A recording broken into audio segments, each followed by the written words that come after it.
I want to bring back a conversation we had about young NBA star Ja Morant. If you remember, Ja Morant, incredibly talented player, incredibly gifted, has gotten in trouble kind of over and over again, a lot of it involving different things with guns, apparently or allegedly pulling a gun on a young guy that he was playing pickup basketball with, threatening some people at a mall who he felt like were disrespecting his mom for some reason.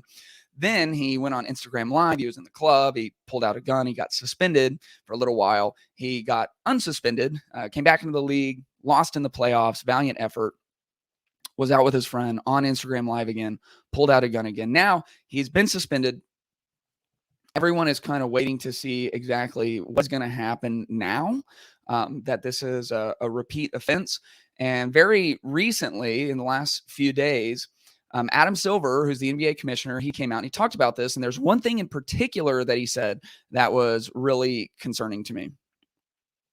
I mean, we've uncovered a fair amount of additional information. I think since I was still asked about the situation, I would say we probably could have brought it to a head now, but we made the decision, and I believe the Players Association agrees with us that it would be unfair to these players and these teams in the middle of the series to announce the results of that investigation.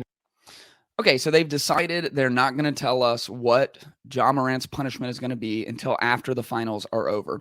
On one hand, I totally get that. You don't want to distract from the great work the Nuggets have done and the Heat have done and everything going on there. This would steal all of the headlines, especially because people are assuming this is going to be like a 40-game suspension or possibly a full season suspension. Now, I don't know. I don't know what that's going to be.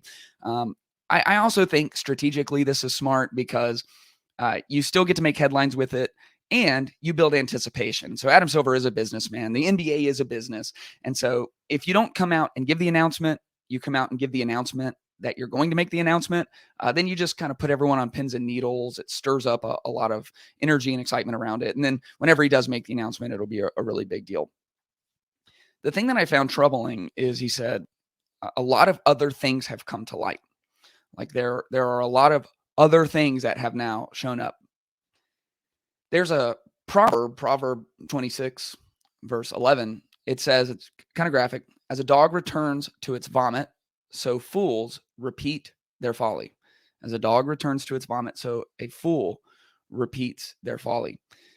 I think that like this is just life for us in general. You know, when we are living as a fool, we continue in the same patterns, doing the same things over and over again. And obviously, he got caught once on Instagram Live waving a gun, came in, did the apology tour, this will never happen again, and then it happened again. And now Adam Silver is saying even more things have come to light. Now, I've been a pastor for in the church for about 15 years, in ministry for 15 years, pastored with a lot of people. This has been kind of the status quo response from people who get caught in a sin. One of the difficult things about pastoring people is a lot of times you're the first person contacted when an affair comes to light. And so then you're in the room sitting down with two spouses, one of whom has just been caught, you know, however they got caught. And it's obviously emotional. It's heartbreaking. The tension is high. And sometime in those first hours that I'll spend with them, I always tell whoever the offending party is in the relationship, usually there's more to the story. That's what I'll tell them. You've been caught doing X. Normally there's like an XYZ or maybe like a XYZ 1 through 10. And my encouragement, I mean, as their pastor, I almost beg them, whatever else there is, bring it into the light. Whatever else you have to say, just let's say it now. Because especially if both parties are genuinely mutually wanting to move forward, then we have a path of redemption and we have great resources. And we believe as long as there is God, there is hope. And what's devastating is when the person has more to share. There are more people involved.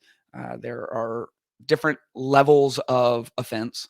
and they don't share it because they're already so ashamed. They don't want to hurt the person anymore. And they assume they'll just never have to bring it up. Well, then 2 months down the road, they're making real progress. 6 months down the road, they're making real progress. A year down the road, their relationship is really back in swing. They come under conviction, or they get found out, and the rest of it comes out. And at that point, after all of that work has been done, for more to come into the light is often devastating. And when people are willing to go, okay, I haven't told you everything, here it is, and just completely empty the bucket, like pull all the skeletons out of the closet. When they can do that from the jump, as soon as they're given that advice, it all gets put on the table. And of course it's heavy, and of course it's very hard, but then we're back starting from zero, and you can start building back. This is analogous because the NBA certainly wants to move on with Ja Morant. He is like the young star right now. Ja Morant, I'm guessing, obviously wants to move forward with the NBA. He's making hundreds of millions of dollars. He's famous. He's playing the sport that he loves and that he's naturally gifted at. So this is like two parties who want this to work. They want to find a path of redemption. But Ja Morant made the devastating mistake of sitting with the commissioner, knowing that there was more that could be found out, and trying to keep it hidden. And our sin that we try to keep hidden, number one, it destroys us from the inside out. And then when it is inevitably discovered, it destroys the relationship from the outside in. There's a story in the Old Testament. It's found in Joshua chapter 7. And Joshua is leading the Israelites to all these victories in the promised land where God has brought them. And eventually they went up to kind of a small area. They didn't have a very big army. As a matter of fact, Israel didn't even bring all of its troops. They just grabbed like 3,000 or 4,000 men. They went in. They thought they were just going to rout these guys. And instead, they got absolutely demolished. So Joshua goes and he talks to God about this. Like, what is going on here? Like, we've had your favor. We've had your protection. We've had your power. And God basically tells Joshua, there is sin in the camp. And in previous battles, they had gone in, they had defeated their enemies, and God had made very clear that all of the spoils of war, the gold, the precious metals, all of that was to be left for the Lord. And instead, a man named Achan took some of these, dug a hole, hid him in the ground, put his tent over the top of it, and he was keeping it for himself. His sin was hidden. And everyone knew God's command, and everyone had the opportunity to come clean at any point, but he kept it hidden. And the sin in the camp removed God's blessing from Israel. And Achan's sin cost his fellow Israelites hundreds, if not thousands, of lives in battle. And eventually his sin is discovered and it is revealed, and there is great revenge on Achan and Achan's family. And it highlights the seriousness of bringing whatever is in the dark out into the light. And man, I really hope that for Ja Morant. I hope that whatever else is hidden will just come forward. And even more importantly than the different transgressions that are hidden, we don't know what else Adam Silver found out. We don't know how deep the investigation goes, or what he's tied to, or what behaviors have been going on in the shadows. Even more importantly than that, there is something that is deeply hidden inside Ja Morant, a deep insecurity or a deep pain, something that he probably needs help and hopefully will get help. And look, far too often people go to a therapist, or they go get counseling, or go to rehab, and they're just doing it to check a box.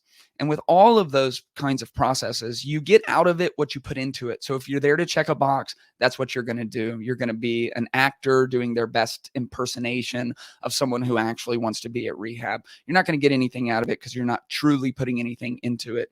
And I hope that this young guy, with just the whole world in front of him and endless opportunity, I hope that he will bring anything he's done outwardly into the light. And I hope he will allow someone to help him through a process of taking what is inside of him and bringing it into the light, so we can have actual healing. When there is sin in the camp, when there is sin in our heart, when there is pain that's driving our actions, it just spirals us into chaos. And it's very difficult to understand on just a surface level why he would be risking all of this and why he would be taking his career and fumbling it like this. But it's deeper than that.